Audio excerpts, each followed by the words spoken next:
In qualifying this morning, it was Daniel Garrett that was fastest. He goes on pole position, car 19. Besides him is number 5, Lee M. Second row, 50, Ian Hardy, and 82, Paul Clark. Row 3 is 8, Sean Brame, and 4, Lewis Ward. On the fourth row, 13, Jack Linus, and 29, Jeff Peake. The fifth row, 3, George Grice, and 31, Glenn Griffiths. Row 6 is 54, Jake Sturt, and 18, Rory Mallinson. Row 7 is 57, Daniel Russell, and 88, Christopher Summers, as the race, I think, is already underway, probably. So we'll pull out of the grid and get to the race because the cars are already heading up towards Redgate Corner for the first time, and it's the 19 car of Daniel Garrett that's made the best start to this race as they head in a great big ball of spray up towards Redgate Corner for the first time. Looks like everyone is going to get through there okay, are they, despite these very difficult conditions. A bit of at the moment in the middle of the pack there, Josh, and it is a very big pack because we've got 36 cars that qualified. And a big ball of spray behind our champion from last year, Daniel Garrett, who made that strong start from pole to lead Lee M as they head down into the old hairpin for the first time. Asking Paul Clark dropped way down from the second row of the grid in 82, so he didn't have such a good getaway, but it's great to see such a big grid for the opening round of the Yokohama Locost Championship. It's super competitive. Usually these wet conditions might change things up a little bit. There's a great start from Lewis Ward. He was 6th on the grid. He's up to 3rd, the former Sports Specials champ. He's ahead of Ian Hardy, who's going well today, the driver from Cornwall, the 28-year-old. The rest of the field are navigating this Donington Park circuit, which is much wetter now than it was in qualifying this morning. Pretty well for the first half a lap.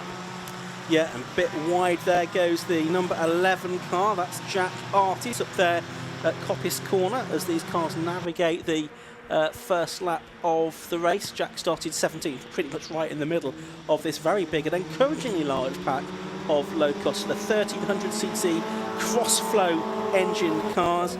I think the numbers of everything picking up from where they have been in the last couple of seasons, which is fantastic to see, and some talented drivers returning to the fold. Daniel Garrett, last year's champion. Lee M, he's been a champion in Sports Specials. So too was Lewis Ward within his class as well, and the front runner in MR2s too. So there's some really quick drivers out there. Chris Summers started 14th, still with the novice cross on the back, only did a few races last year. He's up to 6th, so that's an excellent performance from the Lincolnshire-based driver. To gain 8 positions on lap 1. He's just ahead of Jack Linus, but more so, he's going after Sean Brame, who got his first ever win in the championship last year at Cadwell Park after so many years of trying. Chris Summers massively sideways down into the old hairpin, the lowest part of the circuit, so arguably, and it might well be the wettest part of the track too. Yeah, absolutely. It's not going to be too clever down there, I don't think, is it? It's working lap 2 of this race. Garrett it was that led by just under 1 second at the end of the opening lap of the race. There's Brame going through his familiar green and red livery in 5th position there. Top 6 looks to have a little bit of a gap back to the rest, including, as you were saying, Chris Summers, who made that great start from back on row 7 of the grid. Ian Hardy now up ahead of Lewis Ward, but Lewis Ward in the number 4 car tries to fight back as they make their way through Coppice Corner, and he does. That little battle between them, though, has allowed the top 2 to get away a bit more, I would suggest. Daniel Garrett and Lee M. Here comes Hardy, the Cornishman, looking down the inside of Lewis Ward again into Robert Chicane, couldn't make it through there. He's still got Sean Brame and Chris Summers behind him. Yeah, that's right. This is good stuff, though, from Ian Hardy. He did get a podium last year, the 28-year-old, but he's very much in contention for a strong result again today in the slipstream of Lewis Ward, the 2022 Sports Specials champ, and he's going around the outside. Big moment behind from Chris Summers. He was all out of shape. Hardy's got 3rd, and Summers, despite that big moment, he's great late, and he's gone past Sean Brame up into 5th. Behind, looked like Jeff Peake got the better of Jack Linus, and then the returning Ryan Garrett, his first race for a couple of years. He's in 9th. Yeah, absolutely. See what he can do by way of progress from there. Oh, a moment there for Hardy in the number 50 car.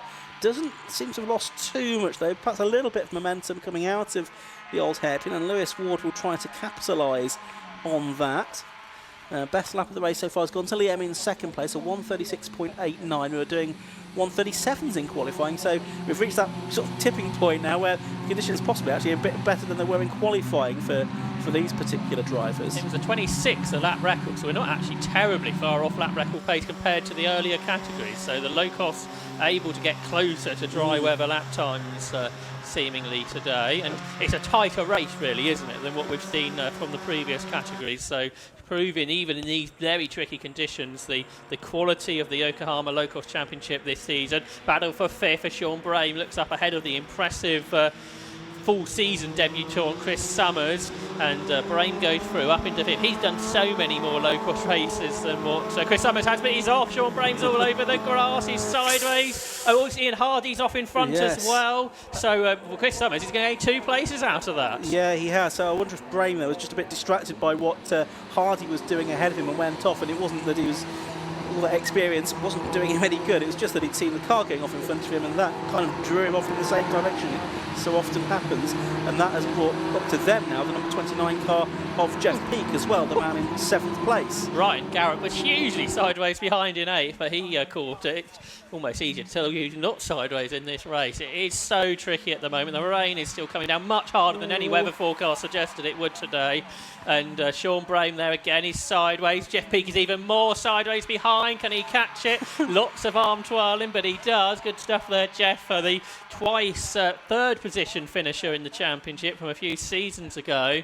But he caught that, which was pretty impressive, because that car was very sideways indeed. These rear-wheel drive 7S cars. Yeah, so 9 minutes of the race left to go. There is the 99 car of Ryan Garrett then. Yeah, brother of the race leader Daniel Garrett. Dan's done a lot more racing really than what Ryan has. We've seen him out for a little while. It's good to have him back today, and he's going quite well up there in 8th spot. And his lap times actually equaling really what Daniel's doing up front. So Ryan Garrett, where did he start in 99? Seems to be making progress at this point of the race. Ahead of him though, Sean Brame going past Ian Hardy. Both these drivers are off the track here 1 lap ago, and Sean Brame slots up into the top 5 once more. Ryan Garrett started 19th, so he has made up a lot of ground. Lewis Ward now has done the best lap of the race. He's massively fast in the top 2, and that gap that was 3 or 4 seconds is now nothing. It literally is nothing, because he's gone past Liam on the way into Redgate Corner. Liam not giving it up, but he spins as he tried to cling on the inside line. Liam has managed, Lewis Ward has managed to continue, but I wonder if Liam, as he tried to cling on, just actually went onto a bit of the circuit which was wetter than he was anticipating, and that caused him to spin around, and he might have just been better to have conceded the place to Lewis Ward and tried to fight back down through the crane of curves. Heads the battle, now heads by Sean Brame, who'll be up to 4th position as a result of that. He's got Jeff Peake behind him, and it's Hardy, and Ryan Garrett in that red car looks absolutely fantastic, doesn't it? Still pushing on as he climbs up from the lower reaches of the top 20. It's a Ferrari-esque livery, isn't it, for Ryan Garrett?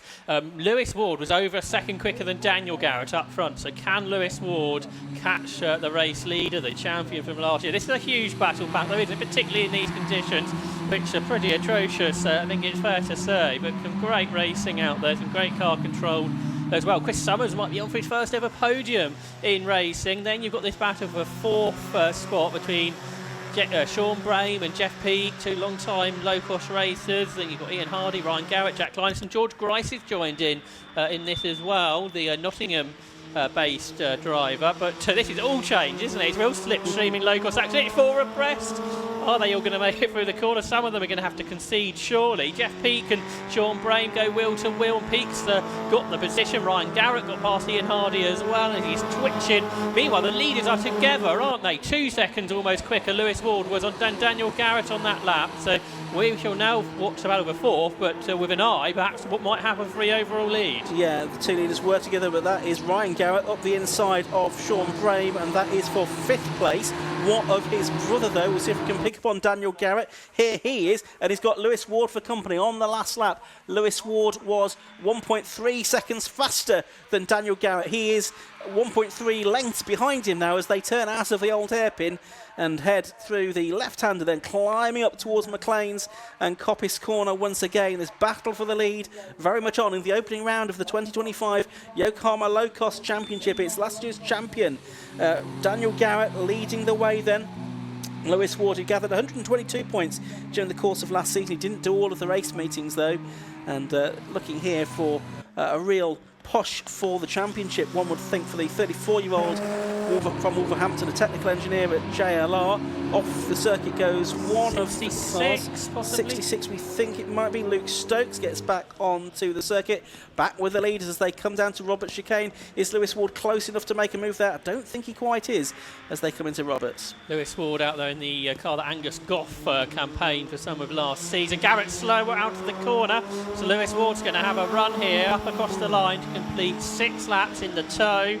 He pulls out of the slipstream. He's on the inside line as they head down towards Redgate Corner. It's been a real chase by Lewis Ward here, and he's going for the lead. We know the inside is slippery, though. He would have got the knowledge of that when the car on the inside of him spun a couple of laps ago, and look how much time he loses by being off the racing line. Daniel Garrett probably pulls out most of the time that Lewis Ward closed in on the last lap or so. Yeah, and this Lewis Ward car, it's actually, I think, an ex-Daniel Garrett car. It's a Daniel Garrett built engine. He builds a lot of the engines for cars in this championship as well. So, yeah, he just want to be beaten in a straight line by that, does he? If he can possibly help it. It could happen, though, on the run to the line in this race. Well, it's a relatively short run out of the final corner to the checker flag here at Donington. It's not necessarily about power today, though, is it? It's about how much grip you can have, and there's very little grip for both the Garretts, but more crucially for Ryan. After a drive up into 5th, he's gone off at the old hairpin, which could be a trouble for the rest of the race, you might wonder. Yeah, it's not in a great position, that, with another car pulling off. Is Bill Ward, the driver from Sutton Coldfield. That looks like it's a mechanical issue rather than anything else. There's already another car up against the barrier there as well. Yes. I can see. That might have been in the barriers, that one. Yes, it's possibly been in the barriers, and there's a bit of body work. Is that's been dropped on the circuit? It's the curbs, I think, the big curbs at Donington. Yeah, but something else has gone wrong. Oh, well, Marshall's done a great job down there at the old hairpin, so the concern about the remainder of the race may no longer be the case, because Ryan Garrett's out of the gravel. He'll be able to continue, obviously, much further down the order. George Grice is making progress. He's up into what will be 6th now. Is it side by side for the lead again? Well, Lewis Ward tried this one lap ago. It didn't work out. Can he try anything different? He brakes as late as he dares, but on the outside line there's just more grip for Dan Garrett, and he's able to hang on once more as they head up into the yellow flag zone. Yeah, so yellow flags with cars off. These are the 2 leads. Then, of course, no overtaking at this part of the circuit. What's there going to be? 2 more laps to go at the end of this one, possibly? Possibly 3. There's still 3 minutes to go. Yeah, so we'll see exactly when they do cross the line. But Lewis Ward is quicker, but he just can't find a way through, because it is very evident now that the inside of Redgate has got no grip whatsoever. We saw that spin for Lee M, who has returned to the track in 12th, so he's going to have to try something different. That's what he's doing up here at McLean's corner. He's going in more speed. There's back markers too. That could be the moment that Lewis Ward needs here. Up in towards Coppice Corner. And did Lewis Ward win a Locost race at the end of last year? I think he might have done at Mallory Park. Yeah, he did. But hasn't sort of been a full season competitor, really, has he?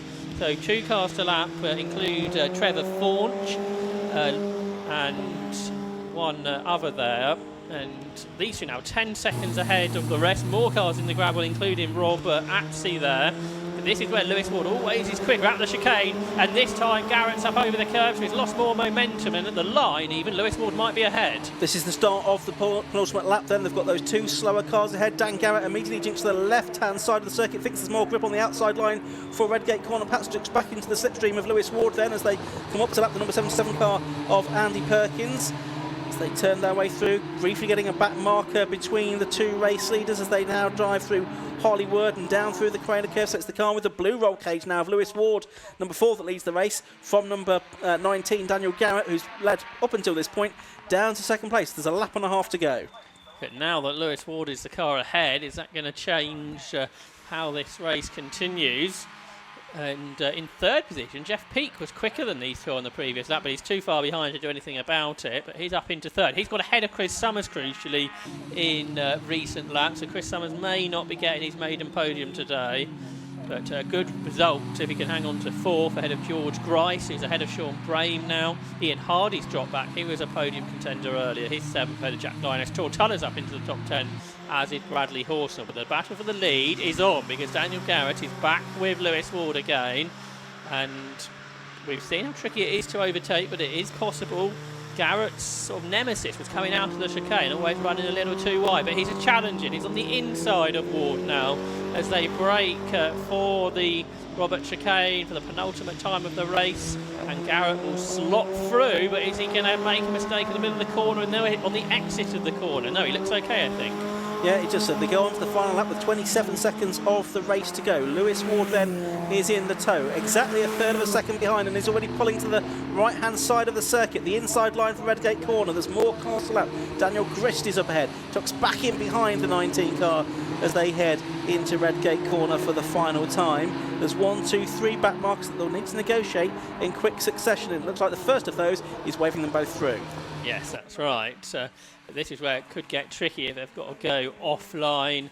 And it's big slide again there from Daniel Garrett, but he saved it. That is such a quick part of the circuit to be sort of hit by these really horrible conditions that we've got at the moment at Donington Park, but well controlled again from the 2024 champion Daniel Garrett. Lewis Ward is seeing if he can find a way through, but the traffic is pretty heavy here, including Keith Malpas, who's celebrating his 69th birthday today, racing at Donington Park. He is going to go a lap down though to the two leaders, and he's going to move to the. Is he going to move to the inside? It's tricky for Garrett, so this is going to bring Lewis Ward back into contention as they go through Coppice Corner. We saw Garrett make the move here 1 lap ago. Lewis Ward now knows if he can replicate that, it'll be the race win. Yep, so we've got just one more corner to go really, that's the chicane. It's Lewis Ward sticking close to the rear of Daniel Garrett's car, pulls to the right hand side of the circuit down into the chicane for the final time. He's not really quite close enough, reliant possibly on Garrett making a slight mistake here as they come out of the corner. He has more speed as Ward is trying to get alongside as they come up to the line, but I think this drag race is going to be a little bit too short for him. Checkered flag goes out and it is Daniel Garrett that wins by 0.127 seconds in the end. It's been very close indeed between the first two. Jeff Peake it is that comes across the line in third place, rather lonely in the end after all of that. Chris Summers, number 88, is going to take fourth position. Fifth place will go the way of number 3, George Grice, so that's a good drive from him. From ninth position on the grid. Sixth to number 50, Ian Hardy. He had an eventful race. Seventh was number 8, Sean Brame. Eighth was number 13, Jack Linus. Bradley Forstnell, ninth. And Tortulla, the University of Derby local student, completing the top 10. For George Grice, that might well be his best result in Locost. So well done. George qualified well, as you said, and moved up the order further. Lee M, who was in the podium positions earlier, he recovered to 11th. Just ahead of Paul Clark, who qualified well, but was a bit anomalous really in the race from where we'd expect Paul to be running. Looks like Ryan Garrett fell outside the top 20 with that off down there at the old hairpin, but everyone did extremely well, I think, Ian. I mean, what were bad conditions? A few stopped out on the track, a couple headed for the pit. I think 30 cars are going to make it to the checkered flag, and we managed to get through the race without any sort of long-term yellow flag periods. No, that's really good. So great credit to all of the Locost drivers for dealing so well with those horrible conditions that we've been faced with here in the Locost race. Still a few more cars due to come to the line. Here's another gaggle of them. This will be most of them, I think. Ryan Garrett actually gained 3 places on the last lap to go 19th. So a disappointing result, but good pace on his return. Indeed. Just a couple of cars to come through, Rue and Penstone Smith. Tim Penstone Smith, final couple of cars to complete their races, I think. I mean, that's Tim just heading over the line in the back of the shot now. And the top 2 already back with us as well. So that means it might be a little while before Andy McEwen gets to speak to them. It does. It does mean there might be a delay before we get to speak to our top 2. They possibly didn't see the checkered flag first time around. Let's have a look at the results though at the end of that 10-lap race. Daniel Garrett it was that took the win, number 19. Second place went the way of number 4, which was Lewis Ward. In third position was 29, Jeff Peake. Fourth went the way of number 88, Chris Summers. In fifth position, number 3, George Grice. In sixth place was number 50, Ian Hardy. 7th was number 8, Sean Brame. 8th was number 13, Jack Linus. 9th, 55, Brad Horsnell. And rounding out the top 10 was Tortulla. Lee M, after his spin at Redgate, he was 11th. Paul Clark was 12th. Jake Sturt 13th. And Rory Mallinson 14th. In 15th position, we had the car of Daniel Russell, and it's Rob Apsey. He had a moment. Glyn Griffiths, Barry Stewart, Ryan Garrett and Glenn Boyer completing the top 20 with 30 cars making it to the checkered flag at the end of that race, as I say. So we've got cars now heading down pit lane at the end of that race. It's going to be a few moments, I think, before we get our top two. I think we've probably got our third place driver from that race, which is Jeff Peake. It looks like he's down there. So I wonder if we can, if it's worth trying to get Andy McEwen to speak to Jeff Peake first of all, and then maybe our top two when they eventually arrive, so as not to hold things up too much. During the course of the lunch break, we're going to have cars doing laps behind the safety car to qualify for their race, and in one case to pay tribute to a driver that recently passed away. We'll hear in a moment from Stephen Archer, who's joined me in the commentary box to talk about that. But first we do need to pop down to Andy McEwen. Reminder, we're going into lunch, but I think we're due to get back underway at 2:05. That's certainly scheduled. I'm seeing if I've had any instruction to the contrary, and I haven't, so I think it is going to be restart at 2:05 for this afternoon's racing with the Armed Forces Race Challenge. Well, then we've got the PBS Brakes Hot Hats Championship, the Calm All Porsche Trophy, having its 40-minute race. Then we cycle back to the categories that we've already seen during the course of the day. Historic 754 Minute, Mighty Minis, Low Cost, then Hot Hatch, and the Armed Force Race Challenge once again to round out the day. Final few cars are just coming into the assembly area, into Parc Fermé, I should say, at the end of the race. I can see, yeah, we do now have our top two cars there as well. So shortly we'll be able to head down to Andy McEwen, and hopefully before the end of the cars doing their laps behind the safety car, we'll be able to hear from Stephen Archer as well about the Porsche that's going to be circulating in a few moments' time during this lunch break. Let's head down to Andy for a quick word with the top three. Well, absolute jubilation down here at the end of the pit lane as our top three drivers have made their way in. Daniel Garrett and Lewis Ward in particular were actually having a conversation about that race as they pulled in at the end of the pit lane. We also have Jeff Peake here, our third place finisher. What we might do then is start with Jeff, because he's de-helmeted already.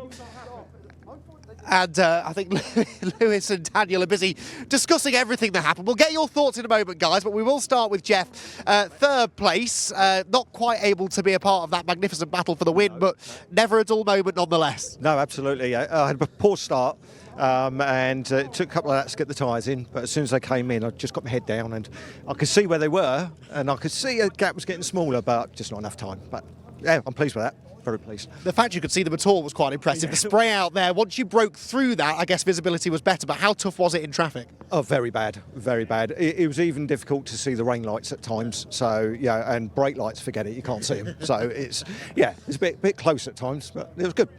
Strong pace though, so looking ahead to the race later on this afternoon, we expect these conditions to be about the same, I think, right, so okay. Chance of moving up the podium? We'll try. We'll always try, yeah, absolutely. Absolutely. Best you can do is, congratulations on the podium finish then. Can I just say one thing? I would like to dedicate this to my father-in-law, who very sadly passed away yesterday morning. So this one's for him. Really sorry to hear that, mate. Okay. Well done, though. Third place finish for Jeff Peake then. Right, let's get the thoughts of our top two, shall we? We'll come round this way, Johnny, and find Lewis Ward, who came home second position. But my word, Lewis, that was quite the chase that you put in there. You got it. You got to him, just couldn't get past him. Yeah, that's right. I think I drew alongside a couple of times. I'll need to watch it back to work out how many times. But yeah, what a fantastic race. Really close. I managed to close in on him, but yeah, like you say, I just couldn't quite get past. Grip, I think it's fair to say, was at a premium there. It seemed like sometimes you'd get the inside line into Redgate, but that's not where the grip is in the wet. That's right, yeah. That's exactly right. Maybe on the brakes it is, but then when you cross over the racing line, it's the outside you want to be on. So yeah, like I say, I was able to draw level a few times. Couldn't quite make the move stick, but try again in race two. Sounds good. We look forward to it then. Congratulations to Lewis, our second place finisher. We'll come around this side then and speak to Daniel. Daniel Garrett, our race winner. Daniel, you clung on to that with your fingernails. proper low-cost racing, that wasn't it? Yeah, proper. Yeah, absolutely it was. And to see what a lineup of cars, you know. And first of all, I haven't been beaten by my ex-car, so that's all right. But it's pretty cool to see that in second place, you know. Yeah, I'm happy.